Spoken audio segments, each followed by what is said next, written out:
Hello, hello, j'espère que vous allez bien. Moi ça va, je suis très contente ce matin parce que j'ai réussi à me réveiller à 5h30 et j'ai fait ma petite morning routine.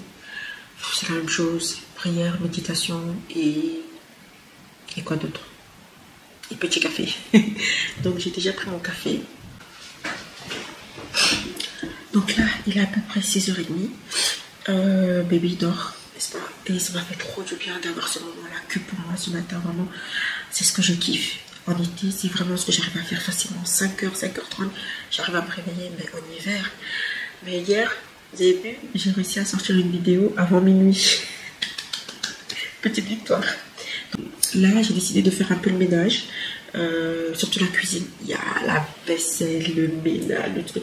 En fait, ces derniers jours, c'est mon mari qui a cuisiné, justement à cause de mes motifs vlogs. Donc c'est plus lui qui a cuisiné. Et maintenant dans la cuisine, on sait ce que ça donne. Je suis pas embêtée, je ne sais pas ce qui s'est passé. Apparemment, il y a eu un information, le poste est pris. Moi aussi, j'ai été bloquée. Plus ça avance, comme je vous l'ai dit, plus elle fonce, elle voit pas de solution. Qu'est-ce qu'elle fait? Elle va dans des magasins, dans les quartiers type château d'eau, je sais jamais la différence, je suis désolée, je suis pas de Paris. Les quartiers type afro, noir, elle va un peu déguisée parce qu'elle veut pas qu'on la reconnaisse. Et puis elle achète toutes les crèmes éclaircissantes du monde, les laits, un point, encore une fois, tout à faire, parce qu'il y a une vidéo qui est déjà faite ici ou ici. La dépigmentation volontaire, c'est très grave, c'est un fléau. Ça m'embête énormément que ça n'ait absolument pas été abordé. Elle essaye de prendre un bain complet dans du lait, des crèmes, etc. Il y a du mercure, il y a du chlordécone, il peut y avoir une hyperpigmentation de la peau, des maladies de peau évidemment, des cancers, complètement balayés. On a cette idée de, elle essaye de blanchir, ça marche pas, pour on passe les autres. Et ça d'un point de vue sanitaire, je trouve ça tellement...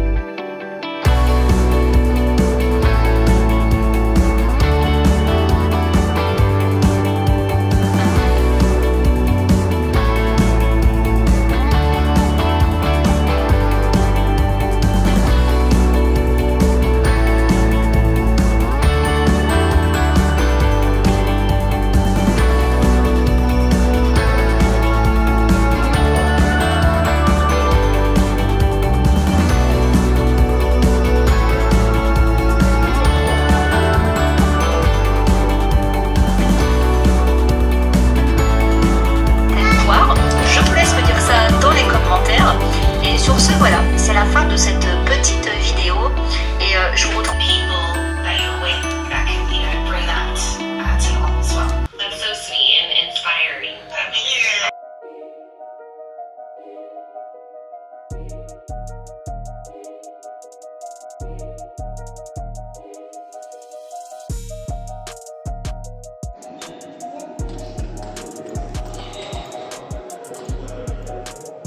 Tu vas partager à moi, maman. Donc là, ce matin, là il est à peu près 13h. Il est à peu près 13h. Franchement, j'ai une bonne journée. J'ai fait le ménage dans toute la maison. J'ai lavé les sols. Franchement, qu'est-ce que ça fait du bien quand la maison elle est propre. Et là, elle est bien propre. En tout cas, le rez-de-chaussée. Le rez-de-chaussée de la maison est propre. On va pas parler des autres étages. Donc là, je suis au Aldi. Je vais aller faire des petites courses. C'est pas des grosses courses, mais c'est plus de la salade. Je vais acheter mon gaz que tu as mangé. Et tu vas acheter quoi? Je vais acheter mon gaz que tu as mangé. Tu vas acheter mon gaz que tu as mangé?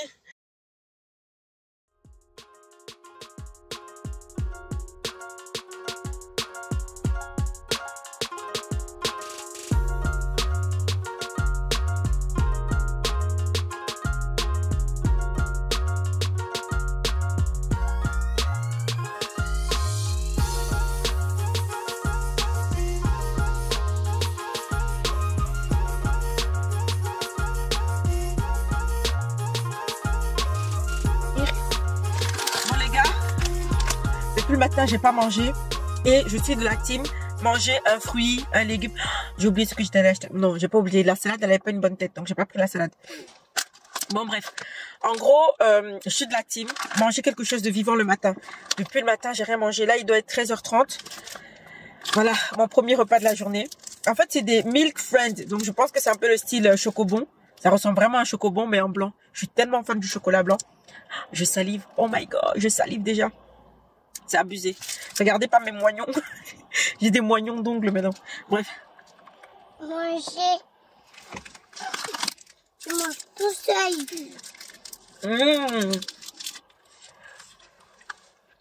Merci.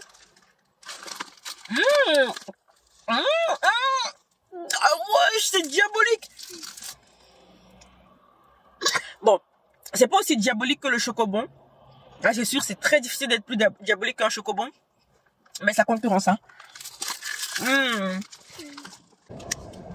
Je pense que je vais aller au cinéma avec le petit. Parce que depuis qu'il est né, je pense qu'on n'a jamais été au cinéma. Je vais regarder s'il y a des séances pour enfants. Tu sais que parfois, il y a les cinémas, à Bruxelles en tout cas. Tu avais des cinémas qui faisaient des séances pour enfants. Et des séances qui sont beaucoup plus coupées. Qui sont beaucoup plus... Genre, c'est tout petit quoi. Tu vois, c'est tout petit. Genre, il y a peut-être 2 ou 3 pauses. Il y a beaucoup d'enfants. Donc, t'es pas regardé bizarrement sur ton gosse, il sait pas rester tranquille. Après ça, il n'y a rien qui m'empêche de sortir aussi, tu vois. Je veux dire, au cinéma. Si le gamin il est trop bruyant, il n'y a rien qui m'empêche de sortir ou quoi. Je vais jouer au cinéma. Je sais pas ce qu'il faisait l'autre. Ouais, donc je pense que je vais faire ça.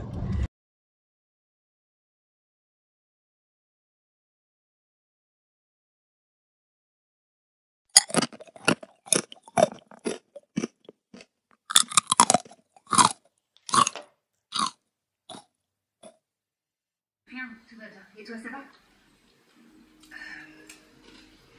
Oui, moi, ça va. T'as bien reçu l'argent que je t'ai envoyé?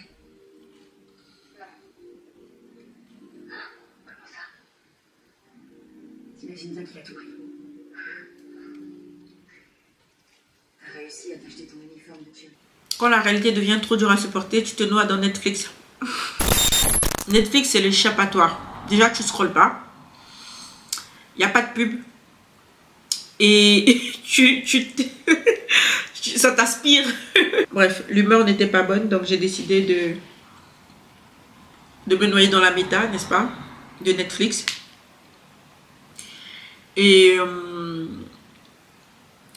donc, voilà.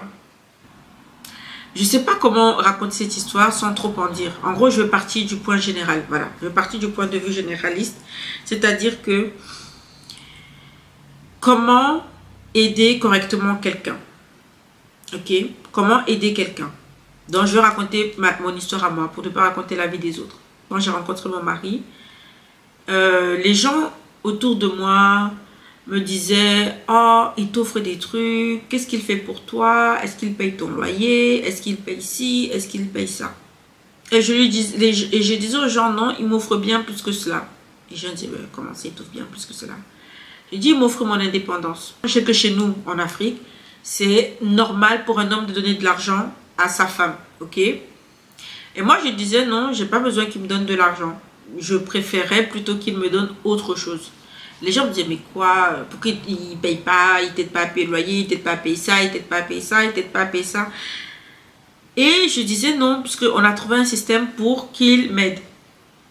J'avais une idée business. Et donc, quand je lui parlais de ça, je lui disais, j'ai besoin de ton savoir-faire pour pouvoir m'aider à concrétiser ce business-là. Et je lui disais, si tu arrives à le faire, parce que tu sais le faire, si tu m'aides à mettre cela en place, tu es indépendant.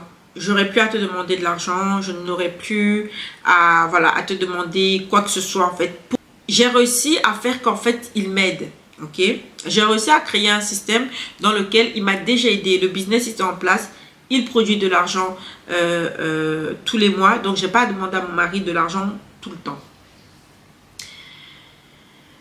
Et donc, une fois que mon mari a vu que ça fonctionnait pour lui, pour nous, en tout cas, il était très content et tout. Donc, il essayait de mettre ça en place avec des membres de sa famille qui sont en Afrique.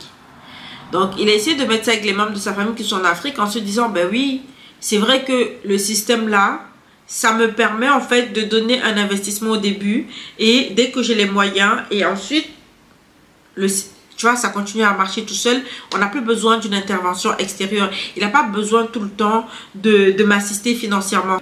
La majorité du temps, les familles, quand tu es en Europe, ils estiment qu'ils n'ont plus rien à faire et que tu leur dois tout et que tu dois les nourrir. Même si tu mets des trucs en place, ils ne vont pas vouloir faire en sorte que ces choses-là marchent parce qu'ils estiment que l'argent doit venir de toi. Je trouve ça très compliqué d'avoir ce genre de mentalité et je me pose la question, quelle est la raison réelle de ce truc-là? Qu'est-ce qui nous a amené à faire ça? Est-ce que c'est la colonisation, le fait que l'Européen, parce que en fait quand je regarde aussi au niveau par exemple de nos matières premières, on ne les transforme pas, on ne travaille pas en fait à créer quelque chose et le faire grandir. En fait c'est l'autre qui va venir, qui prend la matière première, qui va la transformer et tout, qui va la transformer. C'est vraiment la pisciculture, il va élever le truc, il va donner de la valeur, puis il nous nourrit avec et nous on achète. C'est comme ça, hein? Est-ce que c'est à cause de la colonisation qu'on est comme ça? Est-ce que c'est du lavage de cerveau qu'on a subi? Est-ce que c'est quoi en fait? Je me pose la question. Qu'est-ce qui fait que à aucun moment quelqu'un ne se dit bon, mais non, c'est bizarre. C'est bizarre, il ne faut pas faire ça justement, il faut qu'on ait notre indépendant. Il ne faut pas qu'on attende toujours que l'autre personne qui est en Europe nous donne. C'est quelque chose qui m'agace un peu, qui m'attriste. Et parce qu'on dit que la diaspora noire, c'est une diaspora qui ne fait rien ici en Europe. La diaspora maghrébine, ils sont beaucoup propriétaires, ils ont ci, ils ont ça. Les Pakistanais, les Indiens, ils ont souvent les magasins. En fait, on se dit, la diaspora noire, elle a quoi comme infrastructure? Parce qu'on dit, oui, pour qu'on te respecte, il faut qu'économiquement, tu rapportes quelque chose au pays. Et la plupart des gens, ils te donnent le visa en fonction des connaissances et de ce que tu vas leur amener en fait au niveau de leur économie. Et la diaspora noire, elle est chassée de partout parce qu'en fait, économiquement, on n'est pas intéressant. Pourquoi? Parce que le noir, quand il va gagner de l'argent, directement, famille, au bled.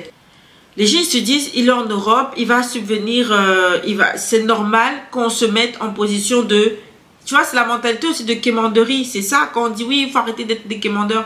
C'est ça, parce que partout où on va, le Nord n'est pas respecté parce que, en fait, tout ça crée ça. Parce que demain après demain, vu que tu as passé ton temps à donner à d'autres personnes, parce que c'est ça le truc, c'est que tu n'arrives pas à construire ta propre richesse. Comme tu n'arrives pas à faire ta richesse, on dit oui, mais la richesse des gens en Afrique ne dure pas. Le problème, c'est ça, c'est que ça dure qu'une seule génération parce que au moment où toi, tu arrives un peu à t'en sortir, tu as toute une flopée de personnes autour de toi qui ne vont pas venir t'aider à créer, à faire grandir ton business.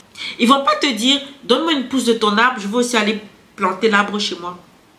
Ils ne vont pas te dire ça. Ils ne vont pas te dire, donne-moi la pousse, la bouture. Tu vois, il y a le mot bouture que j'ai appris ici quand j'ai commencé à m'occuper des plantes. C'est des boutures. Ils vont pas te dire, donne-moi une bouture de ton arbre là, tu vois. Je veux aussi aller le planter chez moi. Ils vont te dire, non, donne-moi les fruits de ton arbre. À chaque fois que ton arbre va donner des fruits, je les veux. Jamais ils vont se dire, ben, je vais prendre la bouture comme ça, moi aussi j'ai mon propre arbre chez moi. Jamais ils vont se dire, donne-moi juste la bouture. Le problème c'est qu'après les fruits finissent. L'arbre il est épuisé parce qu'il doit nourrir tout le village. Alors que si on avait pensé à planter plein de boutures de cet arbre-là, il y aurait 10 000 arbres. Et que chacun s'occupe de son arbre pour le faire grandir, le faire fleurir. Il y aurait beaucoup de fruits, tout le monde mangerait à sa faim. Mais au lieu de ça, on est toujours en train de dire à l'autre, donne-moi les fruits de ton arbre. Donne-moi les fruits de ton arbre. Quel est le problème? Pourquoi? Pourquoi personne ne se dit à un moment donné, je veux aussi planter mon arbre? Pourquoi quand on vous propose, quand on propose aux gens de leur donner les boutures, pourquoi ils refusent? Pourquoi ils refusent? Ou alors il va prendre mais il ne va pas s'en occuper de son arbre. Il va mettre de la mauvaise foi. Qu'est-ce qui a créé ça? Pourquoi on est comme ça? Pourquoi? C'est une question que je me pose parce que honnêtement, je veux commencer à vraiment essayer. Je me dis, est-ce que c'est c'est la colonisation qui nous a habitués à ce que les gens viennent prendre chez nous, ils transforment, ils nous revendent, ils nous nourrissent avec ça? Est-ce que c'est quoi qui fait? Quand tu veux créer le business avec quelqu'un, c'est la même mentalité qui revient. C'est la même mentalité de dire, au lieu de dire je vais aider mon frère, il va construire, voir the big picture, il va construire son business. Moi aussi, je veux même prendre des idées. Ah tiens, s'il a fait ceci dans telle ville, moi je peux importer le même business et tout ça. Ou même l'aider et lui dire, ben tiens, toi tu as fait ça, moi je parle un peu anglais, je vais aller au pays anglophone, je vais implanter également ça là. Et non, lui il va se dire, ah les fruits de ton arbre là, j'attends que, voilà, comme ta société commence à produire de l'argent, je prends de l'argent.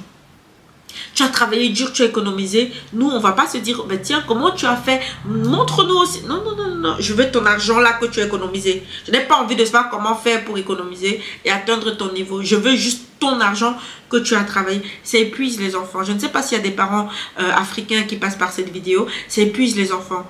C'est pour ça que la diaspora noire n'est pas respectée. Quand tu décides de mettre 2 chaînes au pied de ton enfant, de ton cousin, de ton frère, de ton neveu, et de dire à chaque fois que lui, dès qu'il essaye d'avancer, toi tu décides d'être le boulet à son pied, parce tu l'obliges à devoir prendre soin de tout le monde là derrière, parce qu'en plus tu fais une flopée d'enfants et que tu estimes que c'est à lui de t'occuper de cette flopée d'enfants, etc., etc. C'est des mentalités qui sont trop compliquées. C'est pour ça qu'on n'arrive pas à avancer. Et le problème, c'est que plusieurs personnes normalisent. Ils se disent, ben, et on peut, parce qu'il y a aussi le truc de psychologie. J'ai tout fait pour toi. Je t'ai tout donné. J'ai tout fait pour toi. J'étais là pour toi. Quand tu étais là-bas, j'étais... En fait, c'est le truc de culpabilisation. Oui, j'étais prêté à l'époque quand tu avais besoin. Oui, je veux bien te rendre. En fait, les gens ne comprennent pas que la dette, tu vas la payer 40 000 fois. C'est qu'il y a une dette là que tu vas payer 40 000 fois. C'est que je t'ai rendu ce que tu m'as donné 40 000 fois. À un moment donné, laisse-moi aussi avancer, mon frère. Laisse-moi aussi avancer pour les générations. Vois the big picture. Que les Noirs ne soient pas toujours des gens que économiquement, ils ne sont pas importants. Bref. C'est tout ce que j'allais vous dire je vais arrêter là parce que la vidéo devient longue et je vais pleurer pendant le montage. Donc c'est tout ce que je voulais vous dire. C'est un peu le message de cette journée. C'est de dire juste, apprenons, quand quelqu'un veut t'aider, réfléchis à la manière dont il va t'aider. N'accepte pas que il t'aide en te donnant à manger. Trouve le moyen pour qu'il t'aide en te donnant ta source toi-même. De créer ton propre manger. Pour moi, c'est ça de l'aide. Aujourd'hui, si mon mari disparaît, l'aide qu'il a mis en place pour moi là va continuer à fleurir pour moi et pour les enfants. C'est ça la vraie aide. Moi, aux petites sœurs qui vont peut-être tomber sur cette vidéo là, si un jour quelqu'un veut t'aider, trouve le moyen. Si un monsieur par exemple dit il veut t'aider, lui dis pas donne-moi de l'argent, donne-moi, si tu dis investis dans ma société, investis dans ça. C'est ça la vraie aide. Parce que si le monsieur part, hein, ta société, tu te débrouilles pour qu'elle fonctionne, tu n'auras plus besoin de ce monsieur là. C'est ça la manière pour moi d'aider correctement les gens. En Afrique, quand on veut aider la famille ne veut pas dire que tous les mois, on va vous envoyer de l'argent. Aider la famille, ça veut dire que si toi, tu as une idée business et que je t'envoie l'argent, fais tout pour faire fonctionner ton idée business. Ne dis pas, ah, c'est pas grave, si ça ne fonctionne pas, l'autre va continuer à demander. Et ne t'offusque pas si je n'ai pas envie. Bats-toi toi-même pour pouvoir te dire, ah ben tiens, toi, comment tu as fait pour avoir ça? Moi aussi, j'ai envie de faire ça. Ça me tenait vraiment à cœur de délivrer ce message-là. Ça touchera la personne que ça doit toucher. Et je vous dis merci beaucoup d'avoir suivi cette vidéo. Et on se dit à demain.